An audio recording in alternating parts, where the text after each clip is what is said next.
acredito que depositei todas as minhas esperanças em você e você mentiu! Mentir sobre o quê? Você disse que se eu usasse formas 3D eu conseguiria desenhar qualquer coisa, mas meus desenhos nunca ficaram tão horríveis. Eu disse que se você entendesse a tridimensionalidade das coisas, não as formas 3D, a tridimensionalidade, você conseguiria desenhar qualquer coisa. Você pelo menos modelou as formas?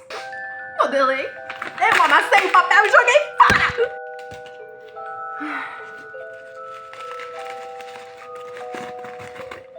Você queria desenhar seu primeiro personagem sem saber cortar, modelar e fundir formas 3D? Que absurdo! Ah, não na minha presença. Pega seus materiais e vamos estudar agora. Seja muito bem-vindo ao último vídeo da série sobre formas. No nosso próximo vídeo falaremos sobre perspectiva. O tema do vídeo de hoje é sobre desdobramento, corte, modelagem e fusão de formas.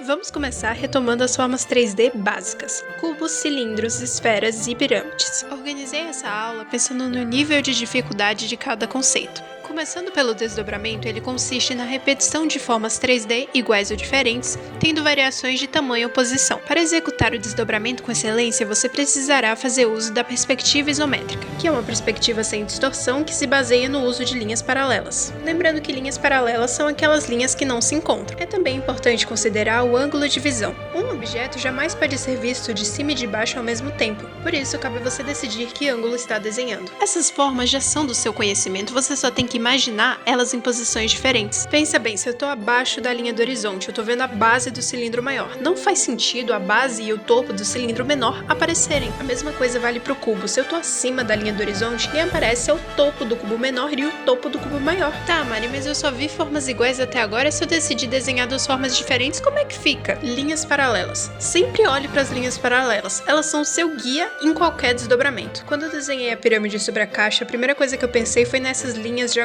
Eu projetei elas para o centro da minha caixa para poder conseguir formar esse quadrado no meio, que era a base da minha pirâmide. Para puxar as laterais da pirâmide, eu precisei encontrar o centro do quadrado. E para fazer isso é só usar a regra do X, que consiste em puxar linhas de cada vértice, formando um X. Esse ponto de encontro no meio é o apótema e é só ligar as diagonais. Falando agora sobre corte, ele sempre dá origem a duas novas peças ou mais. E o nome é bem literal, porque você só vai pegar uma peça 3D e imaginar que você é um escultor e ir cortando essa peça mesmo. Então se eu tenho um cubo e eu quero cortar uma caixinha dentro desse cubo, eu tenho que imaginar a forma dessa caixinha dentro do cubo e dar destaque para as linhas que estão no meu plano visível, ou seja, a visão que eu tô tendo de fora do cubo. Se eu resolvo cortar um pedacinho desse cubo, eu tenho ali um pequeno triângulo, porque ali era o encontro de três vértices. Se eu resolvo cortar um círculo entre dois lados do cubo, eu tenho uma deformação do círculo, porque cada lado vai seguir uma direção diferente. Vamos experimentar cortar um cilindro. Fiz vários cortes circulares, só que por se tratar de uma forma cilíndrica, eles não aparecem inteiros. Se a base do meu cilindro tá do lado esquerdo, significa que o meu olho tá do lado esquerdo. Então eu tô vendo esses cortes da esquerda para a direita, o que significa que o meu olho tem acesso a uma pequena porção do corte interno desse cilindro. Ai, Mari, é porque tá tudo muito abstrato, eu queria uma coisa mais figurativa. Tá bom, então toma essa forma de bolo, alecrim dourado.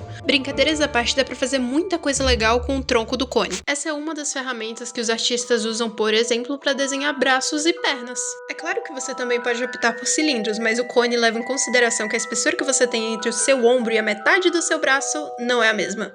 Enfim, o corte é útil para muitas coisas. Inclusive, eu acho que eu já falei isso aqui outra vez, mas só para reforçar, a melhor ferramenta que a gente tem para desenhar uma cabeça é o cubo. E cortar e modelar esse cubo até chegar na forma que você quer é uma excelente estratégia. Inclusive, no próximo conceito que vamos ver nesse vídeo, eu vou te ensinar a desenhar um olho 3D. Mas só para fechar essa ideia do corte, essa região que eu tô desenhando é a região do arco zigmático, que mais parece uma caixa com um prisma de base triangular dentro dele. O conceito de modelar possui outros vários mini conceitos dentro dele, como arredondar, esticar, comprimir, torcer, endurecer e amolecer. Já a fusão se encarrega da união dessas formas, uma dentro da outra ou uma encaixada na outra, como se elas fossem, sei lá, dois objetos metálicos super quentes que se encostam e grudam. Voltando aos mini conceitos da modelagem.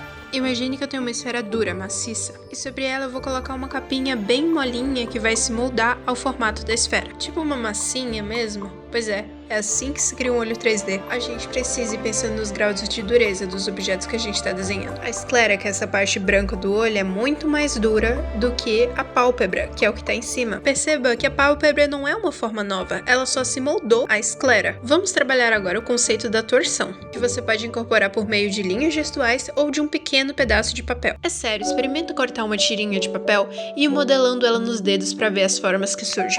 Se você tiver massinha de modelar ou então uma borracha bem molinha, também funciona. Aqui não tem muito segredo, é só ir ligando os pontos. Vai sempre pensando onde essa linha começa, onde essa linha termina.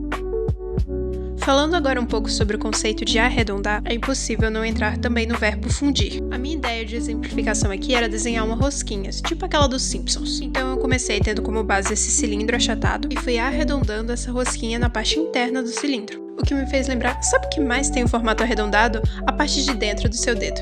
Então eu desenhei 3 caixas empilhadas e 2 esferas para as divisórias das falanges. Para a parte de fora do dedo eu contornei as caixas retas. Para a parte de dentro do dedo eu contornei elas arredondadas. Quem disse que desenho é complicado? A gente ainda nem estudou anatomia e você já tem a receita de bolo de desenhar um dedo e um olho tridimensional. Agora só não aprende quem não quer. Para esticar formas 3D, eu aconselho que você sempre deixe o centro da forma mais fino. Procure sempre também exagerar na altura desses objetos. Essa regra de deixar o centro da forma mais fino só não vale para a esfera, porque tanto para esticar quanto para comprimir, ela sempre vai ter como base uma elipse. Então esse centro da esfera vai permanecer mais cheinho. Na hora de comprimir essas formas é só fazer o oposto do que você fez quando estava esticando, ou seja, diminuir a altura e engordar o centro da forma.